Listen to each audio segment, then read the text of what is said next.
Assalamualaikum warahmatullahi wabarakatuh. Waalaikumsalam warahmatullahi wabarakatuh. Alhamdulillahirabbil alamin, al-malikil haqqil mubin.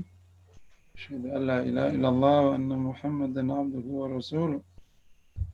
Allahumma shalli wa sallim wa barik ala nabiyyina Muhammad wa ala alihi wa sahbihi ajma'in. Amma ba'd. Para peserta kajian Formula Hati, institut yang dirahmati Allah, kita bersyukur pada malam hari ini kita bisa kembali bersama di Formula Hati Institut dengan tema Zuhud. Semoga duduk kita, keterlibatan kita semua di kajian ini diterima Allah Subhanahu wa taala. Jadi amin ya rabbal alamin. Di pertemuan kali ini kita akan lanjutkan beberapa subtema tentang masalah zuhud. Tentu bahasan ini bahasan luar biasa ya. Dalam arti bahasan ini termasuk bahasan yang membedakan orang beragama dengan yang tidak beragama itu di bab ini. Warna legging nggak Pak? Panjang warna hitam. Orang akan membangun visi hidupnya ya di sini.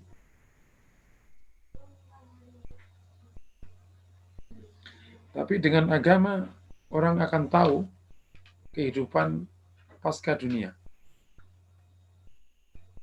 Dan dari situlah kemudian mereka punya harapan, niat sampai menjadi visi bahwa itulah yang akan ia perjuangkan sepanjang hidupnya. Saya ingin memulai sesi kali ini dengan mendalami surat Hud ayat 15.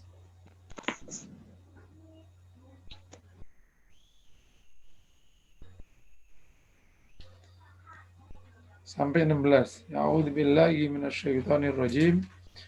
Bu Iin, suara saya jelas ya? Jelas Pak Ustadz. Jelas Ustadz. Jelas. Jelas Pak Ustadz, jelas. Jelas Pak Ustadz. Alhamdulillah. Ayat 15 dan 16. A'udzubillahi minasyaitonirrajim. Bismillahirrahmanirrahim. Man kana yuridul hayatad dunya wa zinataha nuwaffi ilaihim a'malahum fiha wa hum fiha la yubkhasun. Ulaika alladhina laysa lahum fil akhirati illa an-nar wa habita ma sana'u fiha wa batilum ma kanu ya'malun.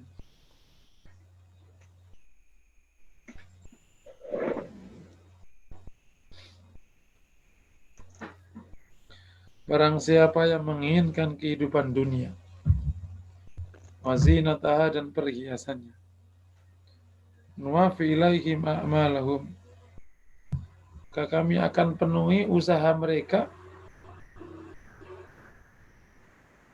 untuk mendapatkannya. Wahum fiha la yubkhasun, dan mereka tidak akan dirugikan dalam bab ini. Ulaika alladziina laisa lahum fil akhirati illa an-nar. Mereka ini orang-orang yang tidak punya bagian di akhirat kecuali azab neraka. Wa habita ma sana'u, dan rusaklah atas apa yang mereka kerjakan. Lenyaplah apa yang mereka kerjakan. Wa batilum ma kanu ya'malun, dan batal apa yang mereka perbuat. Ayat ini yang disinggung oleh Rasulullah sekaligus diulang oleh para sahabat.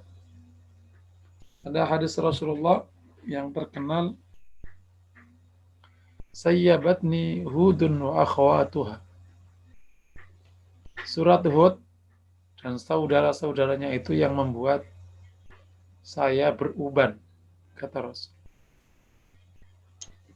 Dan para sahabat menjelaskan salah satu bunyi surat Hud yang membuat mereka juga ikut beruban adalah surat Hud ayat 15 dan 16 yang ada di sini.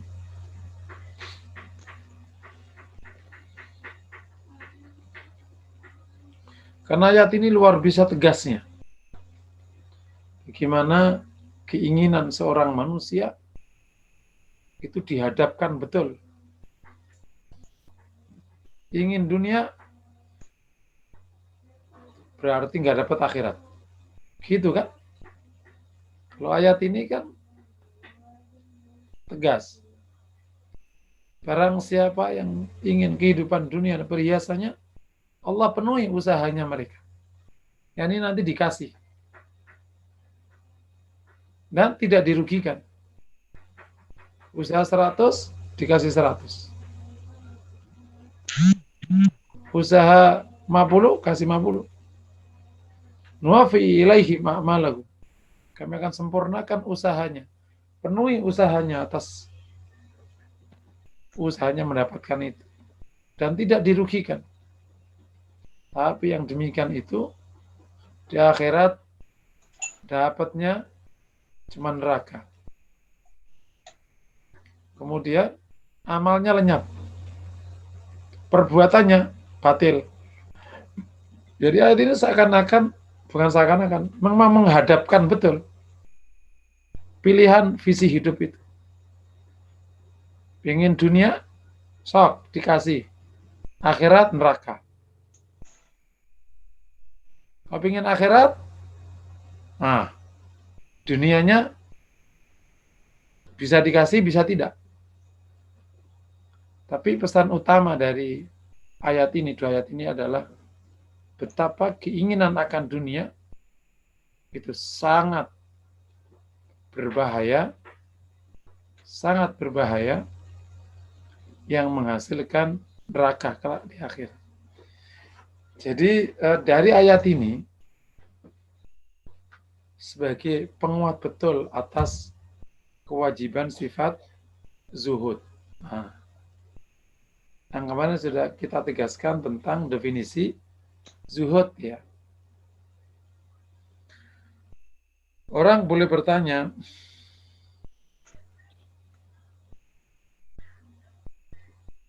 ya berarti benar-benar kita di dunia ini nggak boleh dong menginginkan dunia.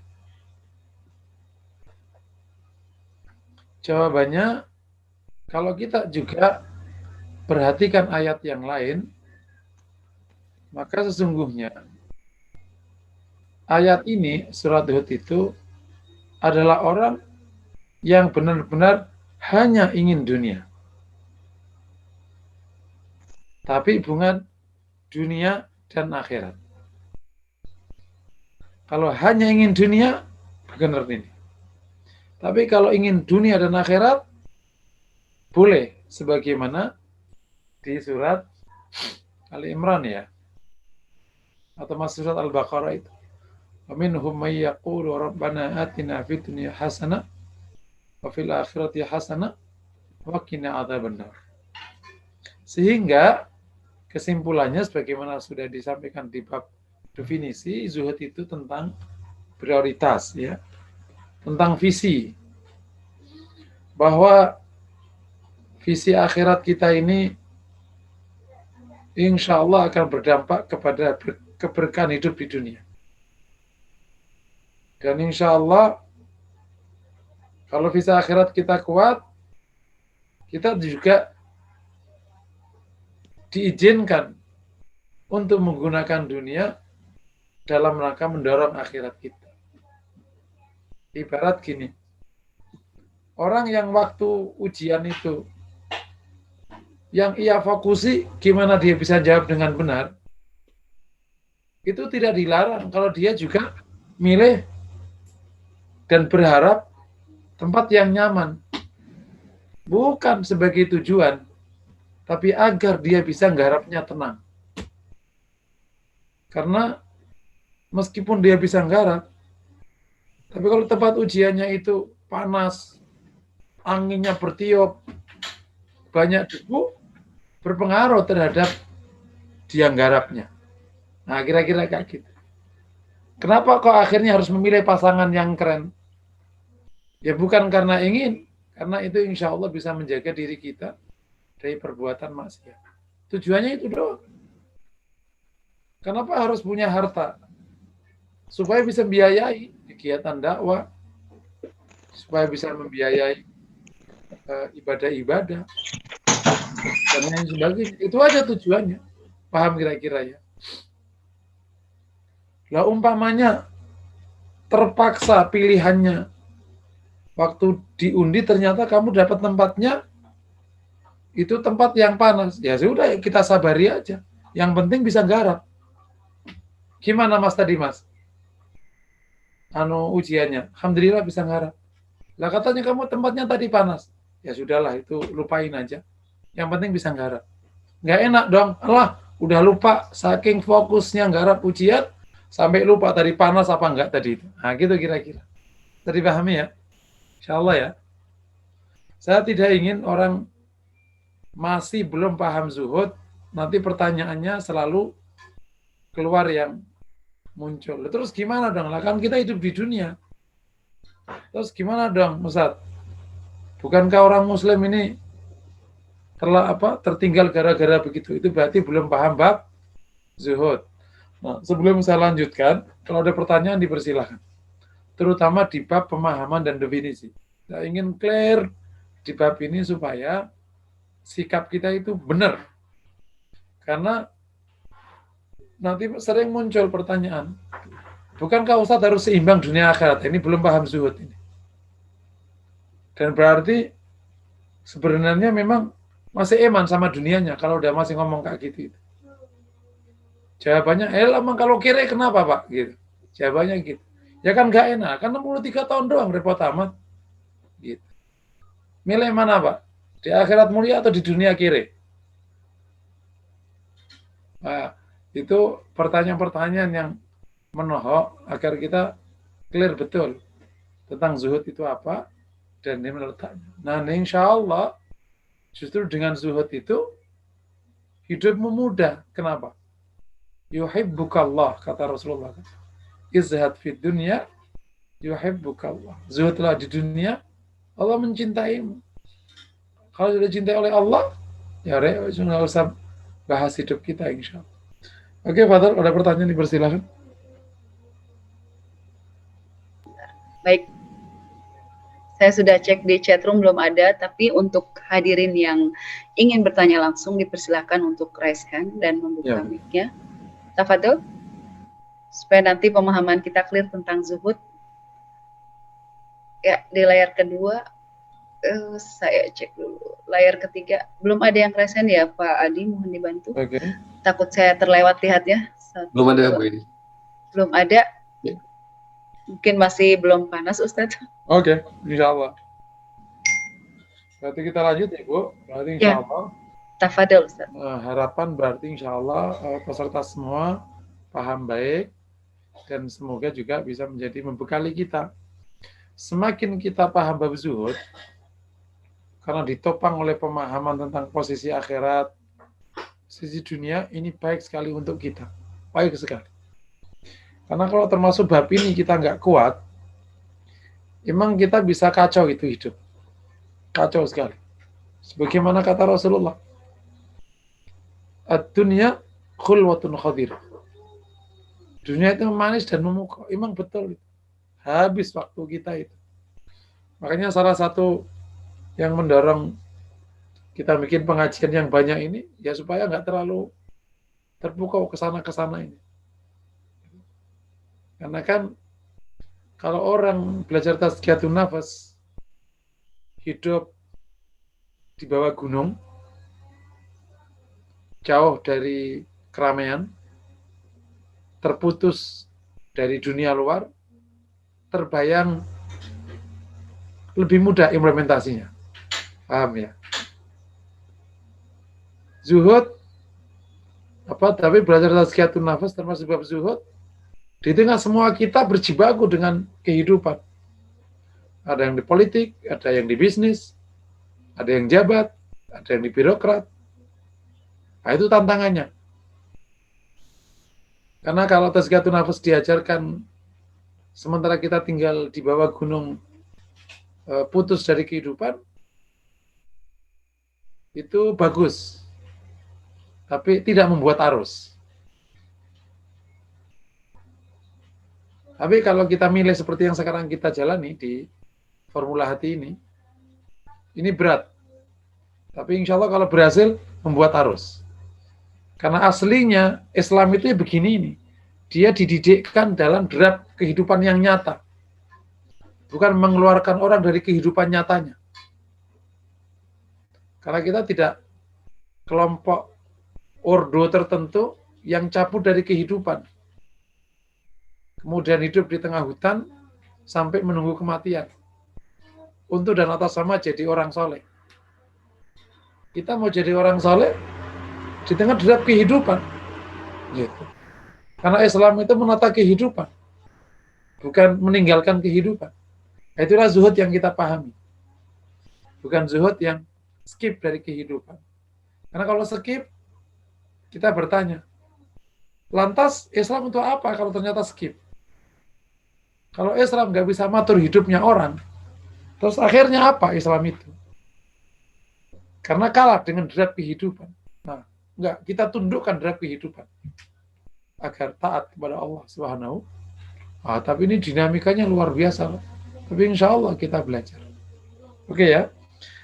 Nah, kita akan bahas poin berikutnya. Kemarin saya sudah bahas tentang pengertian definisi. Terus juga dari pengertian itu keluar beberapa poin ya. Tentang pilihan, tentang cinta. Nah, saya mungkin dampak kali ya. Kita nyebutnya dampak sekaligus menjadi dasar sifat ini harus kita punyai. Ya. Jadi sebenarnya di minggu lalu itu meskipun 3 poin sudah kita sampaikan, itu masih dalam koridor, dalam area pemahaman bab zuhud. Jadi zuhud itu begitu kira-kira ya. Karena kalau pemahaman zuhud itu belum clear, itu selalu dan tidak sedikit yang tanya tentang bukankah kita harus seimbang? Bukankah kita juga harus jadi masyarakat yang maju? Seakan-akan zuhud itu antitesa dari kemajuan. Zuhud itu seakan-akan antitesa dari kesuksesan hidup. Padahal zuhudlah sukses hidupmu. Gitu. Kenapa? Karena hidup bukan hanya di dunia. Nah, gitu tau kira-kira. Ya, betapa dampak dan sekaligus menjadi alasan zuhud ini perlu kita tekuni yang pertama. Karena zuhud memberikan penguatan kita beramal soleh. Alasan yang paling kuat kita berbuat baik, menjalankan perintah Allah, menjauhi larangan Allah itu karena ada surga neraka. Di samping ada ridhonya Allah. Itu kan zuhud kan. Saya suka mengatakan di banyak kesempatan, kalau orang berbuat baik, orientasinya bukan akhirat, itu baiknya kalau nggak acting, ya terlanjur aja jadi orang baik istilahnya. Kalau nggak acting, terlanjur aja. Karena didikan orang tuanya gitu, ya akhirnya ya udah mengkarakter. Tapi kalau orang berbuat baik karena orientasi hidupnya ke akhirat, itu kokoh sekali. Gitu. Karena dia tidak bertaruh. Karena kalau berbuat baik dasarnya tidak akhirat, rentan sekali untuk berubah. Gitu. Nah jadi emang sebagaimana ungkapan para ulama, ad-dunya hubbud dunya ra'su kulli khatiyah. Mencintai dunia itu kepalanya setiap keburukan. Nah kayak gini ini kan coba kalau kita omongkan kayak gini padahal bapak-bapak ini berkarir. Kalau kita nggak kokoh pemahamannya kayak apa coba? Kalau ngomong kayak gini ke tengah orang yang sudah selesai karirnya, terus kumpul di sono di atas gunung. Oh benar Ustaz itu masa lalu saya itu. Akhirnya agama ini agama milik para pensiunan. Yang belum pensiun tidak bisa beragama. Pertanyaannya, terus yang nggak pensiun, yang agamanya apa dong? Islam akhirnya bukan solusi kalau kayak gitu. Bukan rahmah lil alamin. Gitu. Tapi rahmah bagi orang pensiun aja. Nah, itu yang pertama. Yang kedua, dengan zuhud, insya Allah kita bahagia di dunia. Justru bahagia. Di samping, insya Allah kelak bahagia di akhirat, itu otomatis. Kenapa kok saya katakan bahagia di dunia? Orang itu, Pak, kalau nggak terlalu pingin, kalau dapat, oke. Bersyukur kan? Kalau nggak nelangsa. Yang jadi masalah itu, kalau ingin banget, dapat, ya gitu aja kan, pingin memang. Kalau nggak dapat, nelangsa. Kalau zuhud itu kan, istilah kalau dalam bahasa ini, kalau dapat, alhamdulillah, dapat. Namanya orang, hidup gampang kan enak, seneng lah, ya bersyukur lah. Gaji tinggi, ini banyak, seneng. Usaha jalan, perusahaan besar, karir bagus, insya Allah seneng kita. Tapi kalau nggak dapat, nggak nelangsa, kenapa? Nggak pengen amat, paham nggak kira-kira? Tapi kalau nggak zuhud, berarti apa kalau nggak zuhud? Sangat ingin dunia. Dapat, belum tentu syukur. Karena keinginan dunia itu membuat engkau tidak pernah berhenti menginginkannya. Itu masalahnya. Orang yang tinggi keinginan dunianya, itu bersyukur hampir-hampir tidak bisa dibayangkan. Kenapa? Dunia itu kayak air laut, semakin diminum semakin haus. Kapan nggak haus? Kalau akhirat. Gitu. Kalau bisnis, dasarnya akhirat, kita jalan alhamdulillah. Kalau enggak, ya gimana lagi? Yang penting masih bisa ibadah, paham ya? Tapi kalau bisnis, target harus gini, malu kalau nggak kaya. Terus apa? Ah udah. Kalau dapat, dongak ke atas masih. Ternyata di atasnya masih banyak yang lebih kaya ternyata. Nah, insya Allah kalau zuhud itu benar-benar bahagia sekali. Kayak gini aja kan tadi itu saya ceritain. Ada orang ketika masuk ke lokal ujian itu niatnya dia memang ingin ujian supaya lulus dengan nilai terbaik. Alhamdulillah dapat ruangannya ber-AC. Ya kan kalau kita SMPTN itu kan nggak tahu kan kita dapat ujian di mana. Kadang di sekolah yang nggak bagus kan. Alhamdulillah dapat ber-AC. Udah kayak gitu kanan kirinya keren-keren. Udah kayak gitu penjaganya enak juga. Udah kayak gitu ternyata ada kopi, ada teh. Gila, enak banget. Tapi pas hari kedua ternyata dia dapatnya ruangannya nggak ber-AC. Temennya ya gitu-gitu semua. Terus gimana tadi? Ya nggak apa-apa kok. Katanya temenmu nggak enak lah, mungkin kita fokusnya kan garap ujian. Jadi dia nggak nyesel. Lain kalau niat ujiannya itu memang nyari cewek. Terus bisa foto-foto, karena dia mau pamer ikut ujian. Itu doang tujuannya, bukan ingin lulus. Ini gua ujian nih, udah. Begitu nggak dapet, nyesel. Kayak gitu-gitulah. Dengan saya katakan kemarin di pertemuan, dunia itu bagi mukmin tidak membuat besar kalau dapat, dan juga tidak membuat hina kalau nggak dapat. Kenapa? Ya biasa aja. Gitu. Paham nggak? Dunia itu tidak membuat besar kalau dapat, dan kalau nggak dapat nggak membuat hina. Makanya sahabat tidak pernah merasa hina depan orang yang punya dunia. Ke raja-raja Romawi, sahabat pakai pakaian biasa-biasa. Karena bagi sahabat, pakaian biasa ini sama pakaian mewah itu nggak ada bedanya. Paham? Jadi bagi orang yang ujian fokus garap soal tadi, ruangan ber-AC sama ruangan ber-AC itu bagi dia nggak terlalu beda, sama aja. Bukan berarti, weh roh ber-AC keren banget, biasa aja. Biasa aja, nggak apa-apa. Tetap tegak. Mana Mas tadi? Wah, kamu mah payah, nggak berkelas. Tadi dapat ujiannya tapi tempatnya panas ya. Biasa aja. Kamu nggak ngerasakan? Enggak biasa aja. Ya kan aku mau garap soal gitu. Jadi kembali ke nomor 2, insya Allah lebih bahagia. Jadi kalau hari ini surveinya 50 sekian persen ya warga kota itu stres, kota Jakarta, itu jawabannya paling gampang zuhud. Zuhud aja nanti nggak stres. Oke ya.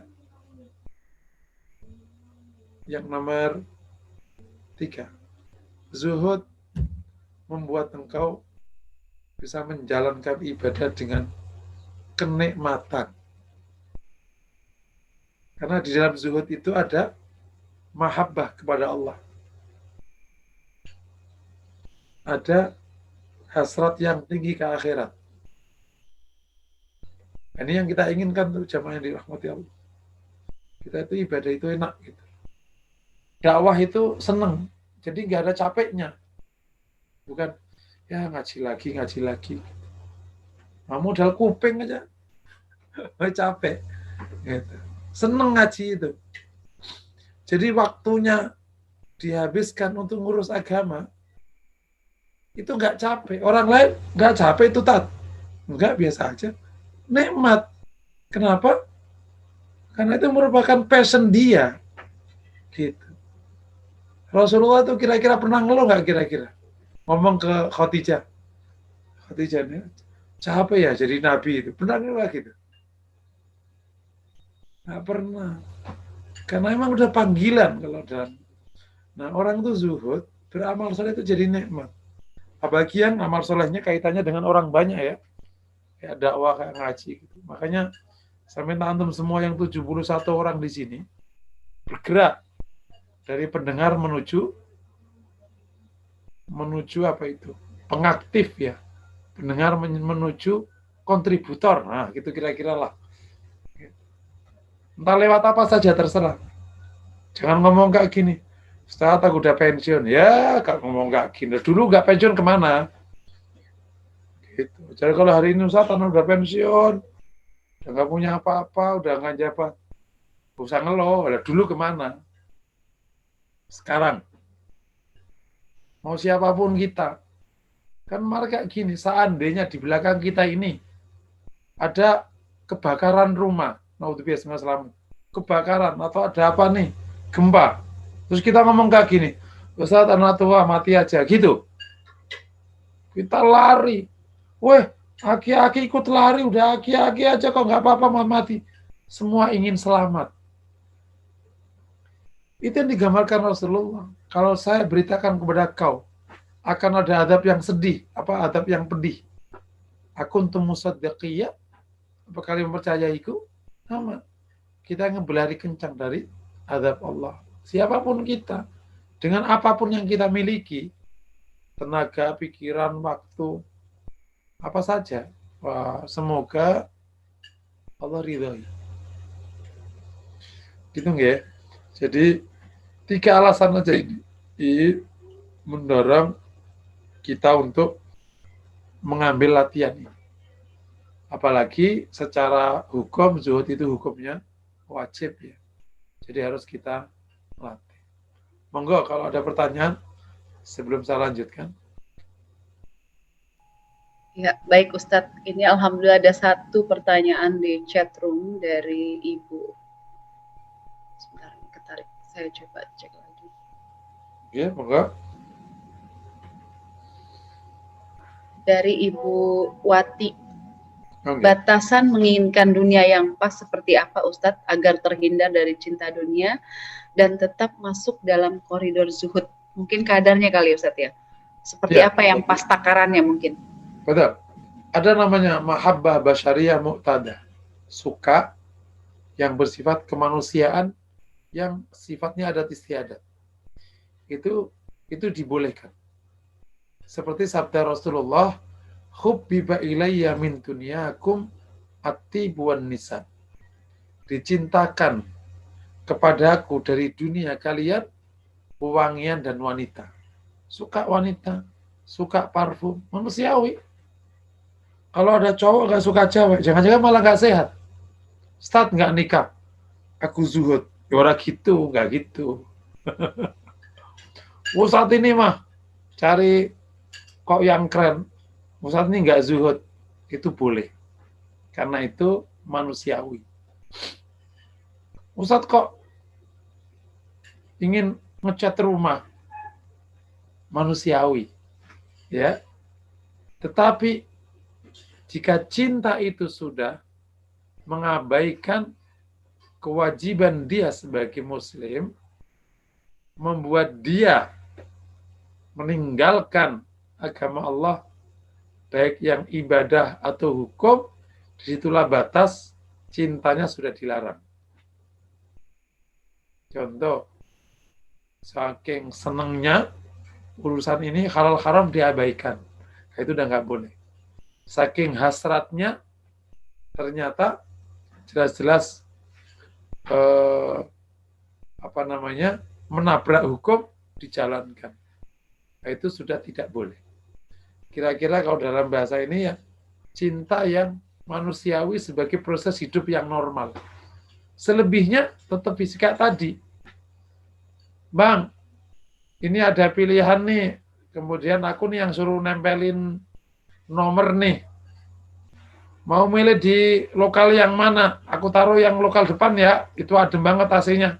Bersyukurlah kalau gitu. Tapi yang kedua, abang nggak di situ ya, kan diputar tuh. Ya, setelah kamu lah.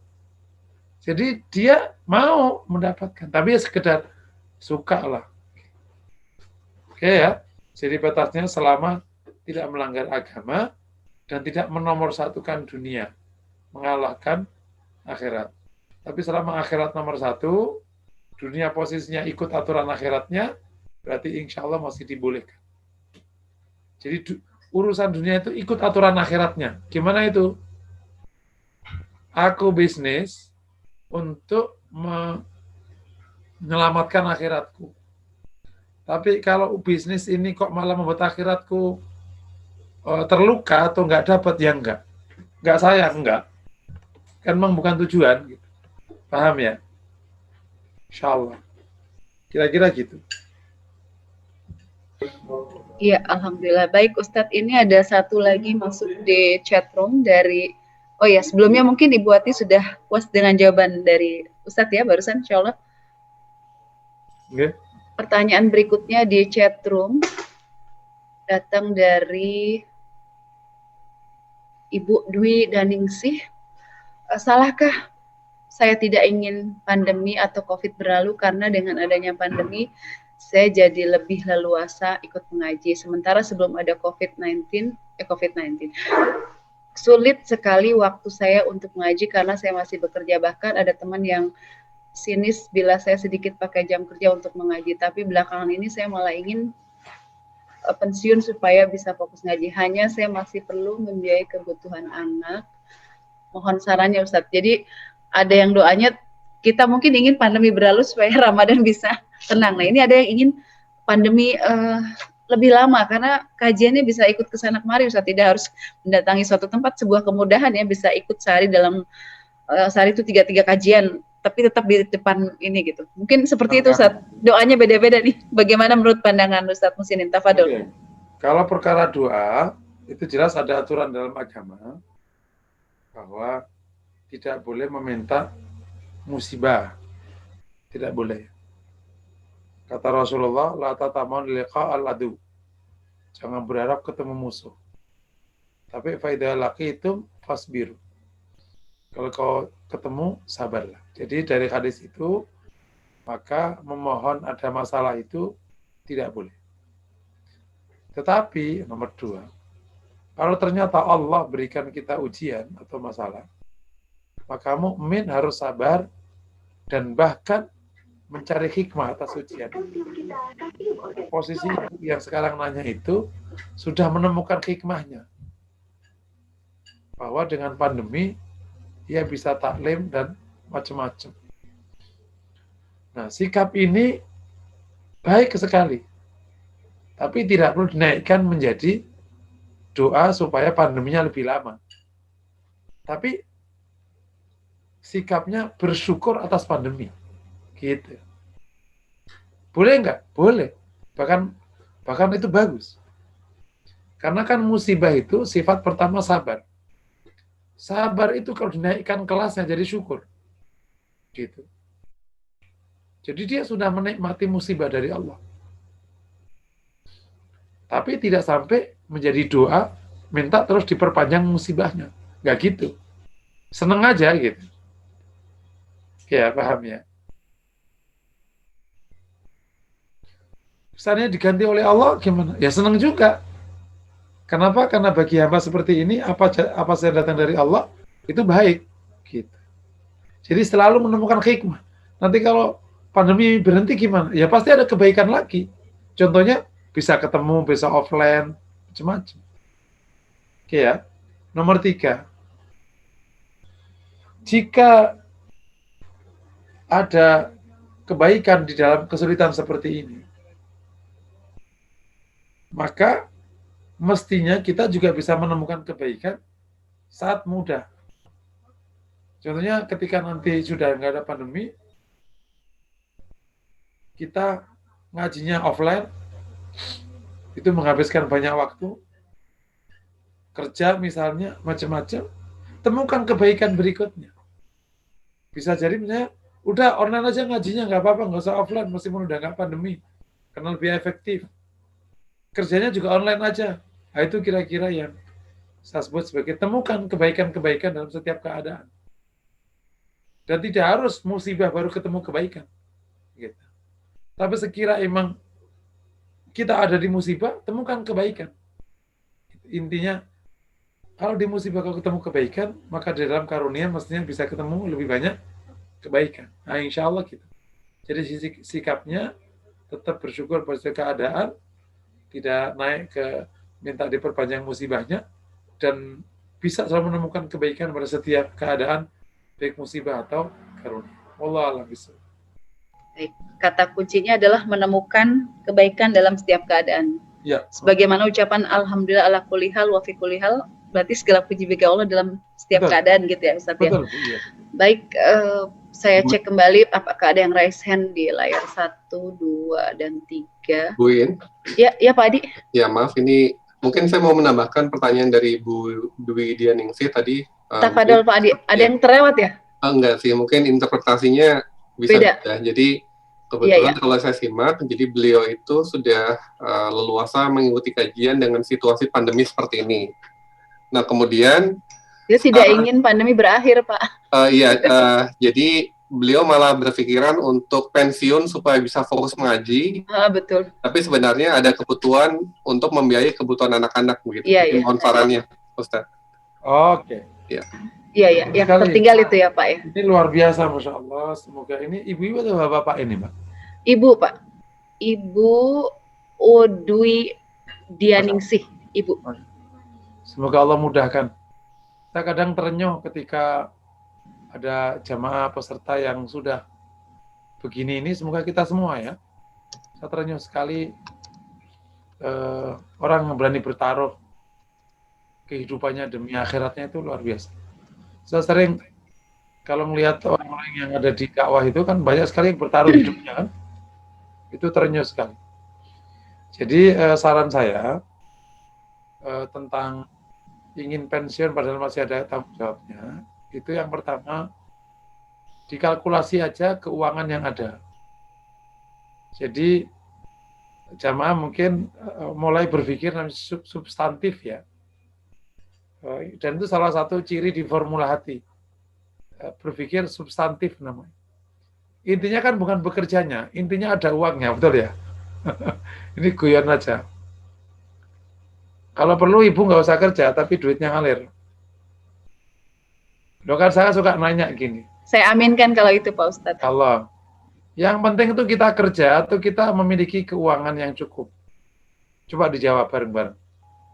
Memiliki keuangan yang cukup tanpa harus bekerja itu lebih baik mungkin Ustadz. Jadi maksud saya, masalah kerja ini tidak jadi tujuan. Karena substansinya itu kan punya keuangan yang cukup untuk menjalankan hidup ini. Terutama menjalankan kewajiban-kewajibannya. Kayak zakat, kayak macam-macam, dan dakwah termasuk anak. Jadi tolong dihitung aja keuangannya, cukup nggak membiayai anak-anak kalau ibu pensiun. Sampai katakan S1 ya. Memang sekarang orang tua, sekarang S2 sudah masih di orang tua sekarang ini, anak-anak mulai manja sekarang. S2 sekarang masih orang tua yang biayai. Nah itu perlu. Kalau ternyata cukup, pilihan pensiun nggak apa-apa, silakan aja, nggak apa-apa. Itu bagus. Tapi kalau nggak cukup, itu tidak boleh. Karena apa? Karena yang dikerjakan itu masih dalam koridor ketaatan kepada Allah, yakni menafkahi anak-anak, menyiapkan anak-anak supaya tidak menjadi generasi yang lemah. Gitu. Oke ya. Kenapa saya katakan nggak apa-apa pensiun? Karena memang iya, terkadang pekerjaan ini membuat kita tidak berleluasa untuk mengambil banyak kebaikan. Bekerja itu baik, bukan buruk ya. Tapi bekerja itu mengambil hampir 8 sampai 12 jam. Gitu. Padahal intinya bekerja itu adalah penghasilan. Nah kalau ada orang punya penghasilan nggak usah kerja, kan enak malahan kan. Di 12 jamnya dipakai yang lain gitu. Gimana caranya? Ya itu mah mikir masing-masing. Nah jadi, tapi kalau faktanya masih kita kategori harus bekerja untuk mendapatkan penghasilan, apalagi masih ada anak, yang terbaik tetap bekerja. Jangan sampai malah atas nama ingin menyelamatkan akhiratnya, malah akhiratnya duel. Anaknya nanti malah nggak keurus, terjadi konflik di rumah tangga, malah kacau. Dunia nggak, akhirat nggak nanti malahan. Dalam situasi di mana kita tetap kerja, masih kerja, maka poin ini, pandai-pandailah mendapatkan banyak kebaikan dalam setiap keadaan. Misalnya, usahakan kantornya ada taklim ba'da zuhur. Kedua, usahakan kerja Anda itu memang bisa dikonstruksikan menjadi ibadah kita. Karena kita bisa menata niat. Dan anak-anak benar-benar belajar untuk kebaikan. Nah, ini ibu kerja supaya kau bisa kuliah baik. Tapi kau kuliah ini tujuannya bukan hanya nyari kerja. Tujuannya agar kau jadi muslim yang kuat. Nanti kau tegakkan agama. Del. Oh no. Jangan membiayai kuliah terus kerja tok. Sayang. Aku biayai kau kuliah agar kau menjadi anasir dakwah. Gitu. Unsur dakwah. Kau pertaruhkan hidupmu kelak untuk agama Allah. Setuju nak? Setuju. Jadi nilainya tinggi. Sama-sama ngasih biaya anak 20 juta uang muka misalnya. Tapi kita ini biayai sang perubah, apa neng film itu, sang pencerah gitu. Bukan sang pencari kerja, beda kelasnya. Kalau kita biayai sang pencerah, wah duit 20 juta ini pahalanya kemana-mana. Kita biayai untuk sang pencari kerja. Yang untuk duitnya istrinya nanti. Manfaatnya kan istrinya doang gitu. Jadi kecil. Jadi istrinya pandai-pandailah mendapatkan kebaikan dari setiap keadaan. Dan itu memang menjadi sikap dasar mukmin. Oke ya, insya Allah mungkin dengan beberapa sikap ini semoga menolong. Wallahu a'lam bishawab.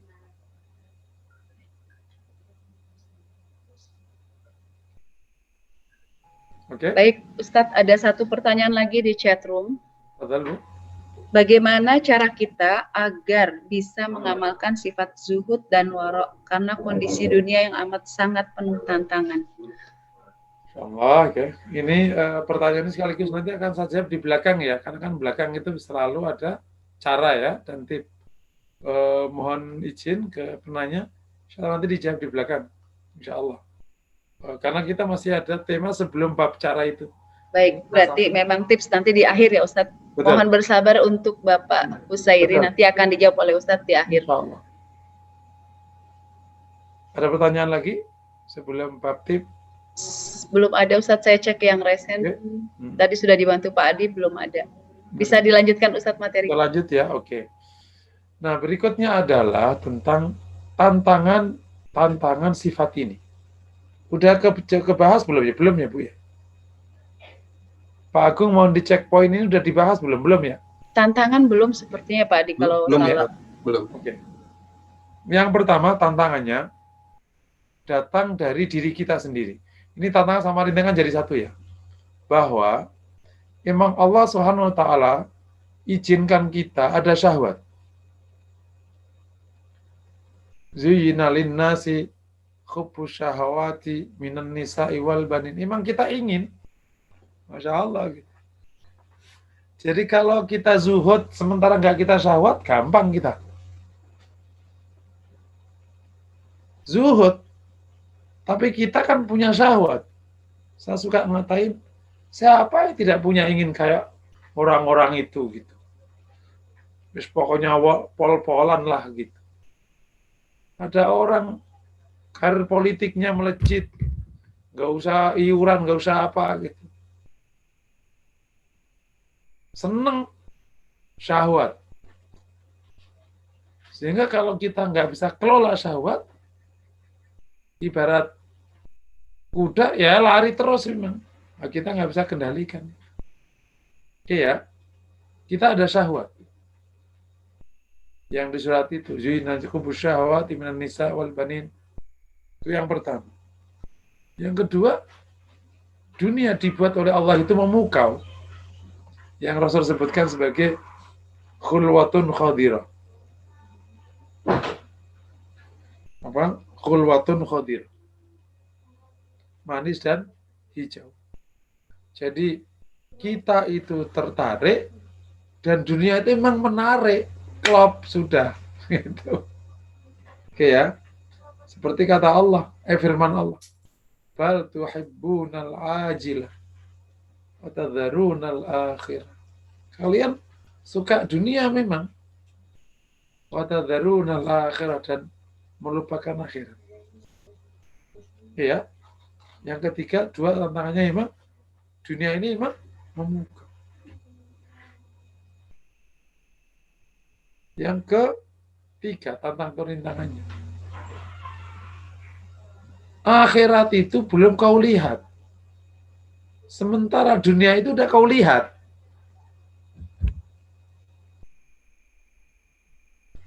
Nah, bagi orang yang nggak kuat pikirannya, ya di sini aja lah. Gitu. Akhirat belum kau lihat. Kalau orang dagang kan, kalau nggak punya visi besar, Mas, tak bayar cash 1 juta. Atau aku bayar tahun depan 1 miliar. Dah, 1 juta aja lah. Jelas, mereka belum tentu. Nah, akhirat itu kan belum kita lihat. Sementara dunia udah kita, itu kalau kita nggak menggunakan kata kacamata hati dan iman, wow, nggak jalan sudah. Makanya bersyukur kita kepada Allah Subhanahu wa ta'ala. Kita bisa mengimani akhirat itu bersyukur kita kepada Allah. Padahal memang kalau kita terus kaji, ya nggak ada tandingannya kan. Nah, 3 tantangan ini membuat kita perlu kerja keras untuk melatih sifat ini. Perlu kerja keras untuk melatih sifat ini. Karena di depan mata kita itu tertarik, dan dunia itu menarik. Akhirat masih jauh. Masih jauh. Masya Allah. Jadi kalau masih muda kan, masih hasrat-hasratnya gitu. Udah tua sih biasanya lumayan. Kan? Ki udah nggak pengen dunia Ki, ya udahlah, nggak bisa nggak kemana-mana gitu. Mau makan enak juga nggak bisa, mau pergi jauh ya. Udah boyok ya. Bagian tulang belakang udah capek, duduk nggak bisa lama. Mau ngapain? Udahlah kita ibadah aja. Itu namanya terpaksa zuhud. Tapi kalau masih muda, Masya Allah. Itu tantangannya. Wah, oleh karena itu, tantangan yang besar ini perlu diolah dalam bentuk cara-cara sekaligus menjadi gimana tantangan ini bisa kita taklukkan. Nanti kita akan bahas makanya perlu syahwat dikelola supaya menjadi mutmainnah. Terus akhirat menjadi sangat nyata karena sering baca. Nanti kita akan bahas lebih awal di cara dan tip. Dunia dipahami betul ininya apa, hakikatnya, sehingga kita sadar dunia itu fana, gitu. Sebentar, menipu, tidak senyata akhirat. Gitu. Justru akhirat yang nyata malah. Kalau dunia itu memang sebentar, gitu. Itu harus kita kelola itu. Oke ya, itu tantangan dan rintangan.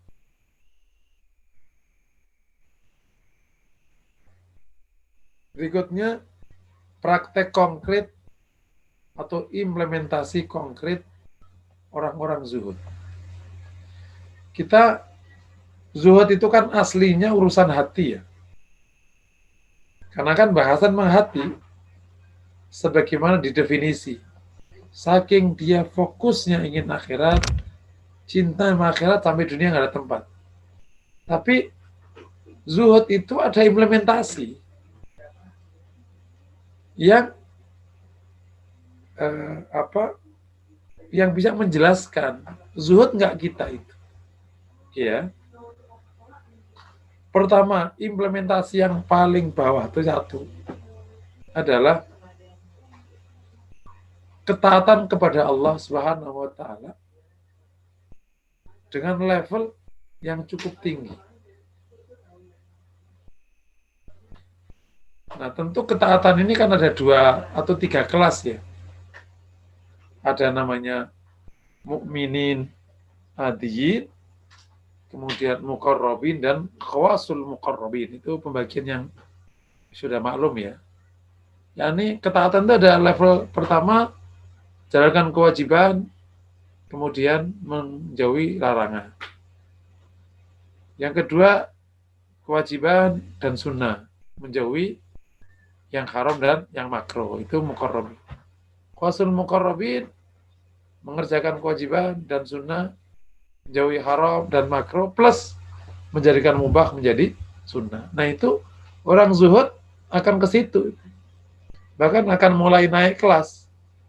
Dari mukminin adiyin ke muqarrabin ke khawasul muqarrabin. Bisa dipahami ya? Ya kalau misalnya aku zuhud nih, tapi sholat aja ragena ya nggak mungkin zuhud loh. Gitu. Itu implementasi pertama. Yang kedua adalah surat al-istijabah wa al-juhud lit-ta'ah. Maksudnya apa itu? Besar. Cepat merespon kebaikan dan maksimal menjalankan kewajiban. Jadi ada orang taat, tapi taatnya itu ala kadarnya. Sebenarnya karena memang sebenarnya belum ingin akhirat betul itu. Kalau ingin akhirat betul itu ada cepat merespon kebajikan dan maksimal menjalankan kewajiban. Sama-sama sholat sunnah. Ya emang benar-benar sholat sunnah. Dan macam-macam ya, nanti kebaikan-kebaikan yang tersedia baginya untuk dipilih. Karena apa? Ada hasrat untuk mendapatkan darul akhirah. Oke? Itu yang kedua. Yang ketiga, termasuk implementasi konkret itu adalah al-infaq wa tabarru' fi sabilit ta'ah. Dia banyak infak, banyak tabarruk di jalan kebaikan. Kenapa? Apa urusannya zuhud sama tabarruk ini? Atau infak? Itu pertanda dia udah tidak kumantil sama dunia, sama harta. Gitu. Gampang dia sedekah. Tidak terbayang orang zuhud pelit itu nggak terbayang. Ada orang zuhud pelit itu nggak terbayang. Gitu. Makanya antum bayangkan kan, sebagaimana kemarin saya kisahkan, kok bisa banyak ulama, semua ulama mengatakan Imam Syafi'i itu sangat dermawan. Loh kok bisa? Karena Imam Syafi'i itu nggak punya. Dermawannya dari mana? Ternyata justru tampak kedermawanannya itu. Orang yang nggak punya ini, begitu punya, langsung dikasihkan ke orang. Masya Allah. Itu kan berarti sangat dermawan. Kalau orang memberi karena dia punya, ya masuk akal lah, duitnya banyak. Gitu. Ini ada orang nggak punya, suka memberi. Berarti memang sangat dermawan. Gitu. Nah, makanya kalau ada orang zuhud kok pelit, ya enggak, berarti enggak zuhud. Karena berarti masih tilkuman, tahu tilkuman ya kalau Jawa bilang ya, si lengket, ngelepas susah banget. Berarti masih suka banget. Gitu. Kalau enggak, ya suka banget, berarti masih suka banget. Kalau enggak terlalu suka banget kan, ya lepas aja. Itu at-tabar wal infaq. Nah, kita berharap kita semua ada di sini, Allah mudahkan. Dari yang paling global, at-ta'ah, dengan tingkatannya tadi, suratul istijabah, berikutnya adalah at-tabar. Ini nomor 3, ini implementasi yang paling tampak dan konkret. Karena disitulah kedapatan kita masih ngegem nggak? Oh ternyata lepas. Aku lebih memilih uang ini ada di tabungan akhirat daripada di tabungan dunia. Paham ya? Sebenarnya kan hanya mindahin rekening aja. Aku pindahin dari rekening di Bank of World, Bank Dunia, dipindah ke Bank of Akhirat. Paham ya? Dan ini ada kabar baik. Ini promosi besar-besaran, Bapak-Bapak. Kelebihan tabungan di Bank of Akhirat itu ada 3. Ini serius ini. Yang pertama, Bank Akhirat itu tidak pernah ras. Nggak pernah ada kehabisan ras. Nanti ketika saatnya diambil ini, tabungan kita, itu nggak kehabisan. Yang akan dibalikin. Yang kedua, Bank of Akhirat itu sangat trusted, sangat dipercaya, karena dia tidak pernah, bahkan setiap cabangnya ditanggung secara full oleh Bank of Akhirat seandainya terjadi kesalahan di cabang-cabangnya. Cabangnya itu apa? Pondok, masjid, Darul Aitam, dakwah. Ternyata uang yang disodakohkan ke masjid itu nggak kepake, nggak jadi dipakai untuk bangun. Kenapa? Karena kurang tuh apa? Akhirnya nggak jelas aja lah. Itu di akhiratnya tetap bukan kan kalau di dunia kan, loh cabangnya nilep, ya cabangnya yang bertanggung jawab. Gitu. Bahkan hari ini kalau ada kepala cabang yang nilep gitu, banknya kadang udah nggak mau tanggung jawab. Itu kenapa? Ya, kesalahan dia lah. Karena saking seringnya nilep-nilep kayak gitu, akhirnya bank udah. Ya, kata orang bank kemarin. Jadi banknya pusat bertanggung jawab, apapun yang terjadi. Sangat bisa dipercaya dan diandalkan. Yang terakhir, return-nya itu bukan 10% per tahun. Itu kan di dunia. Jadi kalau kita deposito investasi di bank dunia itu kan paling batas 10% per tahun. 12%, 16% di reksadana. Itu per tahun. Di Bank of Akhirat itu bisa 1000%. No. Jadi ketika orang mencintai akhirat, maka dana di Bank of Dunia itu dipindahkan ke Bank of Akhirat. Nah, kantor cabangnya di mana-mana, masjid, majelis taklim, sarana dakwah, pondok pesantren, aitam, kebaikan orang miskin, orang fakir, wakaf, itu adalah semua cabang-cabang of Bank of Akhirat, itu ya. Masya Allah, insya Allah. Insya Allah, insya Allah, insya Allah. Oke, ada pertanyaan? Ya, baik. Sepertinya di chatroom belum ada. Bagi jamaah yang ingin bertanya langsung, dipersilahkan untuk raise hand dan membuka mic-nya. Padahal Saya cek di layar kedua. 3.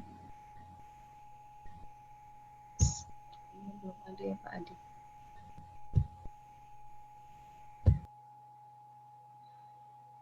Ya, bagi jamaah yang ingin bertanya langsung, dipersilahkan.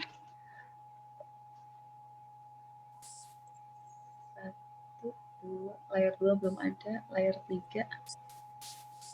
Apa terlewat Pak Adi? Saya terlewat ya? Ada Bu Yuli, Sepertinya. silakan. Oh, Bu Yuli, silakan Bu Yuli. Padahal, Bu. SN ya. Tafadol Bu Yuli, silakan langsung bertanya kepada Ustadz. Waalaikumsalam Ustaz. Salam, Bu. Tadi- Oh, Tadi tantangannya itu ada 3 ya Ustaz. Zuhud itu tadi. Terus bagaimana supaya itu sering muncul gitu Ustaz? Apa diingat-ingat terus atau bagaimana Ustaz? oh iya, iya, iya. Di kitanya sendiri gitu. Mohon pencerahannya. Terima kasih. Tadi sekilas di tantangan tadi saya katakan sudah saya katakan di materi tadi. Nah, 3 tantangannya harus ditaklukkan kan. Jadi untuk tantangan pertama berarti harus ada pengelolaan syahwat. Syahwatnya harus menjadi mutmainnah.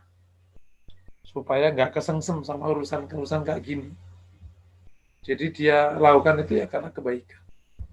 Oke ya, itu yang pertama. Yang kedua, untuk urusan dunia memukau, maka perlu kita isinya itu memahami hakikat dunia. Sehingga kita itu bisa di hati itu paham dan membenarkan dan iya benar firman Allah, dunia itu ghurur itu. Saya suka buat ilustrasi gini. Ini urusan, kalau urusan laki-laki sama perempuan ya, ini contoh ya. Ilustrasi mohon maaf kalau mungkin kurang tepat, tapi ini paling gampang memahami masalah ini. Kan laki perempuan itu kan Masya Allah ya, orang dibuat tertarik. Allah yang mengizinkan tertarik. Laki suka perempuan, perempuan suka. Padahal kalau kita perhatikan, perempuan yang membuat laki sampai gulung kuming tadi, habis semua itu kan hanya darah, ada daging, dikasih kulit. Dalemannya itu kan kotoran sebenarnya. Paham kira-kira? Sampai manusia jungkir balik, bikin lagu, bikin film, panjang lebar. La ilaha illallah. Hanya memperebutkan orang yang isinya darah. Yang menarik, begitu rohnya dicabut nih, kluk, nggak ada yang mau. Lo mau nggak? Gue punya gadis nih keren banget. Tapi sekarang udah mayit, lo mau? Udah mau nggak? Paham nggak? Ini saya suka ungkapin bahasa-bahasa ini, betapa kita akhirnya, oh iya ya, ternyata gitu doang. Gitu. Kita kan berhadapan dengan orang, sehebat apapun, begitu rohnya dicabut, lo ketakutan sama dia. Gitu kan. Demikianlah yang lain. Gitu. Orang terpesona dengan pos lah. Kita kejar ratusan juta, bahkan miliaran. Begitu di posisi itu, ya lari gini-gini aja nggak enak. Makan nggak kolu, gitu. Kan banyak kayak gitu ya kalau kita tanya. Kemarin saya pernah ketemu salah satu mantan pejabat tinggi lah. Mana mas? Puyeng setiap hari. Ini lega aku sekarang hari ini loh. Jadi yang benar yang mana? Kita kejar posisimu itu atau sekarang kita nggak usah kejar? Ya udahlah terserah Allah aja gitu kan jadinya. Jadi kita kalau kita bisa menyelami itu akhirnya oh iya ya. Itu yang kemudian dalam bahasa di orang Jawa itu dunia itu sawang sinawang. Orang kota melihat orang desa itu enak, ya Allah, makan di mematang sawah, pakai nasi, dialasin daun pisang. Ya Allah, enak banget, kata orang kota. Orang desa, ya Allah, makan kok di mematang sawah, kaki becek, gatel, banyak ini. Coba makan di restoran bersih kayak orang kota itu, keren banget. Jadi yang benar yang mana? Kata orang desa. Enak ya orang kota ya, pagi-pagi bersih-bersih ke kantor. Wah. Coba orang desa pagi-pagi ke sawah, kotor. Kata orang kota, wah enak di desa. Nggak dikejar kereta, nggak dikejar target. Kerja sih penghasilannya banyak, duitnya juga habis semua. Mendingan di desa, tenang, santai, nggak banyak kebutuhan. Jadi yang benar yang mana? Oke ya, itu kalau kita paham ini, jadi kita rileks aja. Itu namanya memahami hakikat dunia. Yang ketiga, tantangannya tadi berarti kita perlu semakin sering belajar akhirat. Sehingga akhirat itu nyata betul di pikiran. Nah, insya Allah. Jadi akhirat nggak jauh. Ada judul surga di depan mata. Nah, gitu. Surga depan mata. Insya Allah. Oke, kalau gitu sekaligus Bu MC, saya lanjutkan tip ya, karena ini Ada pertanyaan lagi Ustadz satu. lagi, karena sekaligus ini jawaban Pak Kusyairi. Oh, ada pertanyaan dulu. Padahal. Ada dari Ibu Elis Gustianti. Monggo. Mohon penjelasannya Ustadz, pada implementasi level paling bawah ada 3 level. Apakah harus mencapai? Sebentar, lewat lagi. Sebentar, saya coba tarik ke atas scroll. Ya, pada implementasi level paling bawah ada 3. Apakah harus mencapai level yang dari mubah menjadi sunnah? Lalu contoh mubah jadi sunnah seperti apa? Apakah 3 level itu semuanya harus terpenuhi? Mohon penjelasannya Ustadz. Oke ya, tentu kalau kita bicara idealismenya atau ya, kita harus naik ke level biasa ke gitu. Bahwa nanti kita faktanya nasib kita di mana kita syukuri. Paham ya kira-kira? Kalau cita-cita baik itu harus tinggi. Jangan dibalik. Untuk akhirat ya Allah ya Ustadz, yang penting masuk surga lah, di emper-emperan surga ya, jangan gitu, nggak boleh.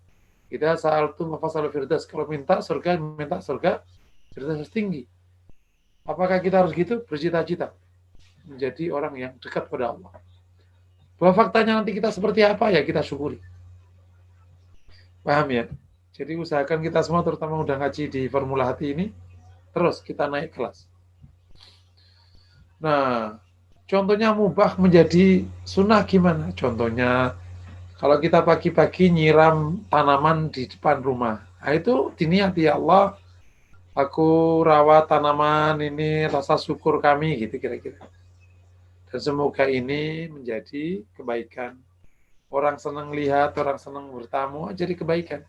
Niat menjadi taat kepada. Itu contoh.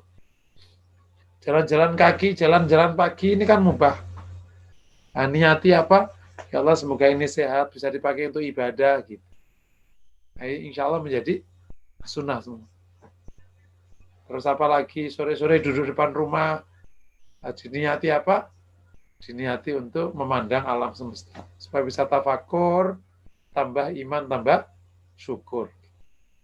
Gitu Bu, insya Allah. Wallahu a'lam bishawab. Ya, mohon maaf Ustadz, ini ada satu lagi yang terlewat dari Ibu Heni Nur. Saya bacakan, memang waktu kita agak sempit nih, mohon maaf. Semoga ini cukup ya dijawab pertanyaannya oleh Ustadz, dan nanti ada closing materi dari Ustadz. Zuhud adalah masalah jiwa, pekerjaan ruhani atau hati ya. Ini apakah itu masalah jiwa, pekerjaan ruhani atau hati? Bagaimana hubungannya dengan aktivitas fisik? Kadang kewajiban hidup membutuhkan totalitas. Niatnya ikhlas, tapi kesibukan itu sering memunculkan nafsu, sehingga hati dikuasai ambisi-ambisi dunia seperti status, pengakuan, dan lain-lain selain Allah. Banyak sekali godaan dunia, termasuk orang yang dicintai. Mohon penjelasannya, Ustaz. Ya, betul, itulah permainannya. Ya, kalau nggak gitu bukan namanya ujian kan. Jadi memang itulah permainannya. Jadi aktivitas fisik, kita ketemu orang, kita akhirnya juga menyentuh barang-barang, betul ya? Ibu-ibu suka ke mall, kan itu bisa menjadi rutinan, menjadi apa itu? Menjadi, saya nyebutnya menjadi panggilan jiwa. Kalau nggak ke mall pada sakit, misalnya kayak gitu. Dan kalau dia sudah mulai baik, sementara kesenangan ke mallnya itu masih tinggi, maka di cover pakai istilah yang syar'i. Kok ke mall mah silaturahim sama teman-teman. Itu mah bisanya aja mulut-mulutnya kan. Kita hidup, dan yang saya katakan di formula hati, kita ingin ajarkan ini di tengah kita, derap langkah hidup kita masih normal. Karena kalau kita tarik kita ke gunung, ya akhirnya tidak menjadi sesuatu yang bernilai tinggi. Ya? Karena kita terlepas dari kehidupan. Nah, tantangannya ketika menyentuh fisik, berebut posisi kalau perlu di kantor kan, kita ikut tes, ikut sana, ikut sini. Kalau di luar sana bahkan lebih tinggi, ketika ada kontestasi, ada peluang-peluang amanah untuk memperbaiki negara dan macam-macam, semua membuat gimana? Lah itulah tantangannya. Gimana dengan dinamika hidup itu kau tetap hatimu ke Allah dan akhirat. Gimana ilustrasinya? Gini ceritanya. Seorang laki-laki yang sudah menikah dengan seorang wanita yang sangat dicintai, faktanya dia punya sekretaris, faktanya dia punya teman-teman di kantor, faktanya karena dia pengusaha, direktur perusahaan besar, faktanya banyak si iklan-iklan yang meminta, dan banyak itu si talent-talent yang juga dekat pakai ACC. Manajer tanya, bos, mana talent yang disetujui? Pokoknya bos nih kalau mau, kita tunjuk, mau seperti apa, kita cariin. Tapi dinamika ia yang tinggi ini, bersentuhan dengan siapapun ini, dia tetap aja tidak bergoyah cintanya kepada istrinya. Nah, itu ya zuhud itu gitu kira-kira. Tiba saatnya ternyata goyah. Berarti namanya nggak lulus di bab itu. Nanti perbaiki lagi. Akhirnya istrinya, Mas, katanya sama Thailand kamu deket ya? Iya sih. Enggak Mas gitu. Ya enggak deh. Itu namanya tadi kita udah bersentuhan dengan ini, terus akhirnya hati bergeser. Akhirnya balik lagi. Ya gitulah. Itu namanya ya ayyuhalladzina amanu aminu. Kalau yang beriman, berimanlah. Terus diupayakan terus. Sampai nanti insya Allah ketemu baik. Kalau Allah bisa. Biasanya itu naik turun, tapi itu posisinya tuh naik gitu. Itu namanya apa itu? Kalau di saham namanya apa itu? Ada itu ya. Naik turun, akhirnya bearish indeksnya. Atau AR. Apa ada istilah-istilahnya itu. Bukan naik turun tapi landai. Itu namanya sideways, bukan sideways, tapi naik kan gitu. Kayak gitulah. Ya, baik Ustadz. Berarti pertanyaan dari Ibu tadi sudah terjawab ya. Ini masih ada tadi yang tertunda dari Pak Husairi. Semoga Ustadz tidak lupa tadi ya. Kemudian ini Bu Yuli raise hand kembali atau bagaimana? Iya, Fadal, Bu. Kenapa Pak? Fadal, Bu Yuli masih raise hand lagi? Ada yang mau ditanyakan kembali kah? Pokoknya udah kebiasaan. Kalau nanya di ujung-ujung, kapan itu baru udah nanya. Enggak, terima kasih sudah cukup. Maaf belum. Alhamdulillah. Baik, silakan Ustadz, ini karena kita memang tinggal sekitar 3 menit lagi waktu kita. Semoga pertanyaan dari Pak Husairi bisa tercover di closing materi dari sekaligus Tafadol. Materi atau tema tema terakhir tentang tip ya atau cara praktis untuk memperjuangkan atau mengusahakan sifat ini dengan izin Allah. Yang pertama banyak membaca Quran atau hadis terkait dengan akhirat. Kalau Quran itu pokoknya juz 21 ke belakang. Sering aja dibaca. Kalau hadis itu namanya kitabur raqaiq. Maka suatu saat nanti kita akan belajar kitab itu tuh. Kitabur raqaiq itu salah satu klaster dalam kajian hadis tentang akhirat. Namanya apa? Kitabur raqaiq. Itu pokoknya urusan akhirat semua. Kalau bahasa ini adalah ngajinya orang-orang yang sudah selesai urusannya sama dunia lah gitu. Insya Allah kita kalau ngaji itu senang banget. Suatu saat nanti kita akan ngaji kitab itu. Kitab Ar-Raqaiq itu ada di Sahih Bukhari juga ada, di Sahih Muslim juga ada. Nanti kita akan bahas. Semoga berkesempatan. Dan dari sekarang Bapak Ibu cari aja kitab itu. Atau download Sahih Bukhari, nanti dicariin. Kalau nggak salah itu di pertengahan. Agak akhir lah. Udah jilid 7 kayak sekitar itu. Makanya memang Bapak-bapak dengan izin Allah, saya harapkan itu meskipun memang cukup berumur ya, bahasa Arab ini masih penting. Memang Bapak ini perlu belajar bahasa Arab. Karena referensi masih bahasa Arab ini. Jadi kalau enggak, gitu ya, itu yang pertama tipnya. Yang kedua, coba ketemu orang-orang yang sudah udah selesai urusan dunianya itu, terus tanya pengalamannya. Tapi yang baik orangnya ya, nanti dia akan cerita itu. Yang membuat ya gini ya segitu aja gitu. Dan itu nggak sedikit yang mengatakan begitu. Itu yang saya sebut tadi kalau di pertanyaan Bu Yuli itu bisa memahami hakikat dunia. Istilah kata ini ibarat orang desa yang ingin kota itu, coba nanya ke orang kota. Mas, enak ya kota ya? Biasa aja mas, podo ae. Bukan kayak itu keren banget. Itu sawanganmu kayak yang desa. Anak kota wis enak desa. Loh, sing bener itu ya sama aja gitu maksudnya. Relax aja. Ada tantangannya masing-masing. Jadi sebenarnya plus minus ya kira-kira kayak gitu. Jadi kalau kita ngomong itu seperti itu, saya suka nanya beberapa orang yang sudah selesai gue nanya gimana? Enak kok kowe mangan kolu enak segera aku enak kolu mangan gitu. Wong tak main gitu.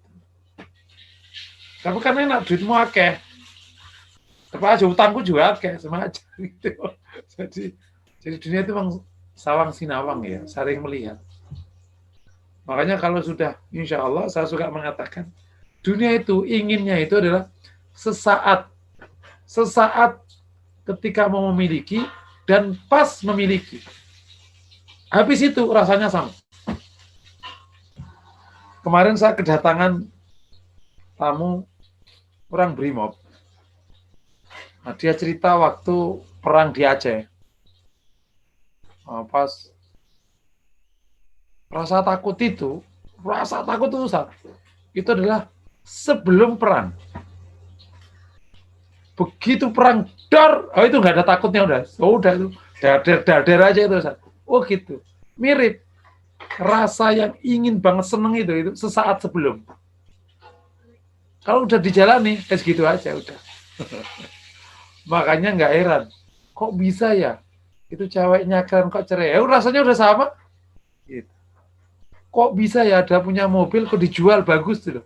Rasanya udah sama. Kok ada ya orang makan enak kok nggak doyan. Udah sama rasanya. Itu yang kemudian disebut dengan hukum kebosanan itu.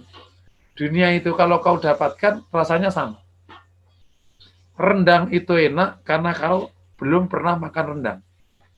Begitu makan rendang ke 1000 kali, rasanya enakan teri. Nah, itulah dunia ini. Orang di puncak enak karena dia panas di Jakarta. Orang yang hidupnya di puncak, ya enak, wis gitu aja. Paham ya? Itu nomor 2. Itu istilah menemukan hakikat dunia dengan experience. Paling gampang itu. Yang nomor 3, tip agar bisa ini adalah kelola syahwat tadi sebenarnya. Meskipun akhirnya dibaca ini apa, kalau syahwatnya nggak dikelola, pokoknya harus dikelola supaya dari mutmainnah. Salah satunya pakai zikir. Jadi kalau pakai zikir yang banyak, sampai istilahnya syahwatnya itu nanti jinak. Nah, kalau mutmainnah, sementara bacaan akhiratnya udah kenceng, dunianya sudah mulai agak dia normal, biasa itu nggak kesengsem, biasa aja gitu. Syahwatnya kelola, semoga insya Allah zuhud naik.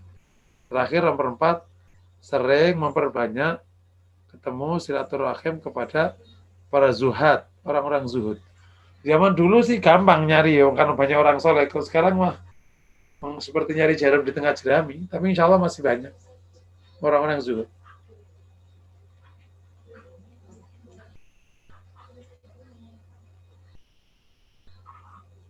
Ada orang yang bisa menghabiskan hidupnya untuk Allah, padahal hidupnya biasa.